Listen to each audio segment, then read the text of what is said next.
2024-25 സാമ്പത്തിക വർഷത്തിലെ ബജറ്റ് പ്രഖ്യാപനത്തിൽ മത്സ്യത്തൊഴിലാളികൾക്കായുള്ള പുനർഗേഹം പദ്ധതിക്കായി അനുവദിച്ച 40 കോടി രൂപയിൽ 27 കോടിയോളം രൂപയും ചെലവാക്കാതെ സർക്കാർ കഴിഞ്ഞ ഒരു വർഷത്തിനുള്ളിൽ പുനർഗേഹം പദ്ധതിക്കായി ലഭിച്ച അപേക്ഷയിൽ പകുതിയോളം തീർപ്പാക്കിയിട്ടുമില്ല.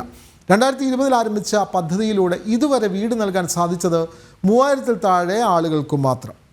വിവരങ്ങളുമായി ശാലിനി ചേരുന്നു. ശാലിനി, 40 കോടി രൂപ അനുവദിക്കുന്നു, പക്ഷേ ചെലവഴിച്ചത് വെറും 13 കോടി രൂപ മാത്രം. 27 കോടി രൂപയും നഷ്ടപ്പെടുത്തി, അല്ലെങ്കിൽ ലാപ്സായി എന്നുള്ളതാണ്. സർക്കാർ വെറുതെ ബജറ്റിൽ പ്രഖ്യാപിച്ച് ജനങ്ങളുടെ കണ്ണിൽ പൊടിയിടുന്നു. മത്സ്യത്തൊഴിലാളികളുടെ പുനരധിവാസ പദ്ധതിയാണ് ഇത്തരത്തിൽ തകിടം മറിച്ചത്. ശാലിനി.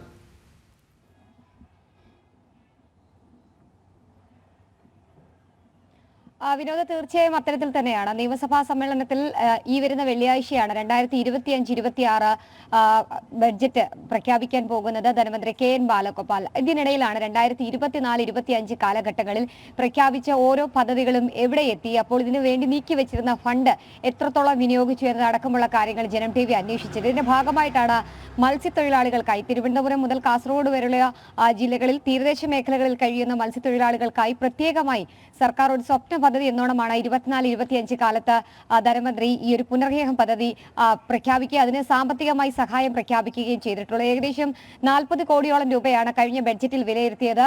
പക്ഷേ അതിൽ 27 കോടി അധികം രൂപ ഇനിയും വിനിയോഗിക്കാനുണ്ട് എന്നുള്ളതാണ് നമുക്ക് കണക്കുകളിൽ നിന്ന് മനസ്സിലാക്കാൻ സാധിക്കുന്നത്. അതായത് 13 കോടിയോളം രൂപ മാത്രമാണ് ഈ പദ്ധതിയുടെ ഭാഗമായി സർക്കാർ വിനിയോഗിച്ചിട്ടുള്ളത് എന്നുള്ളതാണ്. പകുതിയിലധികം അപേക്ഷകർക്കും ഇപ്പോഴും ഈ പദ്ധതിയുടെ പ്രയോജനം ലഭിച്ചിട്ടില്ല എന്നുള്ളത് ഈ കണക്കുകൾ പറയുന്നുണ്ട്.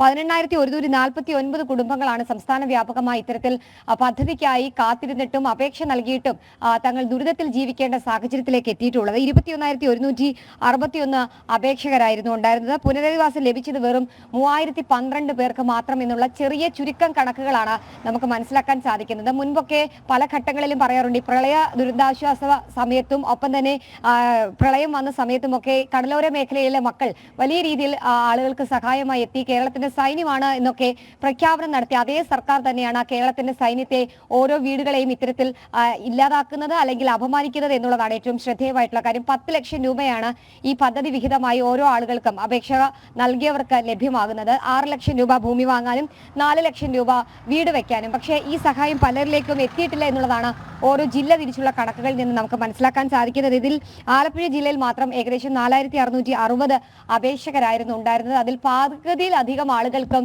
ഈ അപേക്ഷയുടെ പ്രയോജനം ലഭിച്ചിട്ടില്ല, പദ്ധതി വിഹിതം ലഭിച്ചിട്ടില്ല എന്നുള്ളതാണ്. തിരുവനന്തപുരത്ത് നോക്കുകയാണെങ്കിൽ വിഴിഞ്ഞം, ശംഖുമുഖം അടക്കമുള്ള തീരദേശ മേഖലയിൽ ഏകദേശം 4116 പേർ ഈ പദ്ധതിക്കായി അപേക്ഷ ധനസഹായം ലഭ്യമാക്കി വീടുകൾ വെക്കാനായി അപേക്ഷ നൽകിയത്. പക്ഷെ അവർക്കും ഈ പദ്ധതിയുടെ പ്രയോജനം ലഭ്യമായിട്ടില്ല എന്ന് കണക്കുകൾ സൂചിപ്പിക്കുന്നുണ്ട്. 3515 പേരാണ് കോഴിക്കോട് മേഖലയിൽ നിന്ന്, പ്രത്യേകിച്ച് തീരദേശ മേഖലയിൽ നിന്ന് ഈ പദ്ധതിക്കായി അപേക്ഷ നൽകിയത്. അവിടെയും കണക്കുകൾ പകുതിയിലധികം പേർ ഇപ്പോഴും അപേക്ഷ നൽകി കാത്തിരിക്കേണ്ട സാഹചര്യത്തിലേക്ക് പോകുന്നൊരു പശ്ചാത്തലമുണ്ട്. എന്തായാലും ഇത്രയധികം കോടി രൂപ ഇനിയും ബജറ്റിൽ തുടരുന്നൊരു സാഹചര്യത്തിലാണ് ആ പണം എന്തുകൊണ്ട് വിനിയോഗിക്കുന്നില്ല എന്നൊരു ചോദ്യം ഈ സാധാരണ ജനം ചോദിക്കുകയും ചെയ്യുന്നത്. കടലിന്റെ മക്കളാണ്, ഒപ്പം തന്നെ നിരവധി തവണ കടൽക്ഷോഭം, കടലാക്രമണവും ഒക്കെ ഉണ്ടാകുമ്പോൾ വീടുകൾ നഷ്ടമാകുന്നതാണ്. അപ്പോൾ ഫ്ളാറ്റ് രൂപേണയോ അല്ലെങ്കിൽ വീട് രൂപയുടെയോ നമുക്ക് ഇത്തരത്തിൽ വീടുകൾ ലഭ്യമാക്കണമെന്നുള്ള ആവശ്യം നിരന്തരമായി മത്സ്യത്തൊഴിലാളികൾക്ക് ഉള്ള പുനർഗേഹം പദ്ധതിയാണ് സർക്കാർ അട്ടിമറിച്ചത്. 40 കോടി രൂപ ഇതിനുവേണ്ടി ബജറ്റിൽ വകകൊള്ളിച്ചുവെങ്കിലും ആകെ ചെലവഴിച്ചത് 13 കോടി മാത്രം. 27 കോടി രൂപയും നഷ്ടപ്പെടുന്ന സാഹചര്യമാണ് ഉണ്ടായത്. വിവരങ്ങൾ നൽകുകയായിരുന്നു ശാലിനി.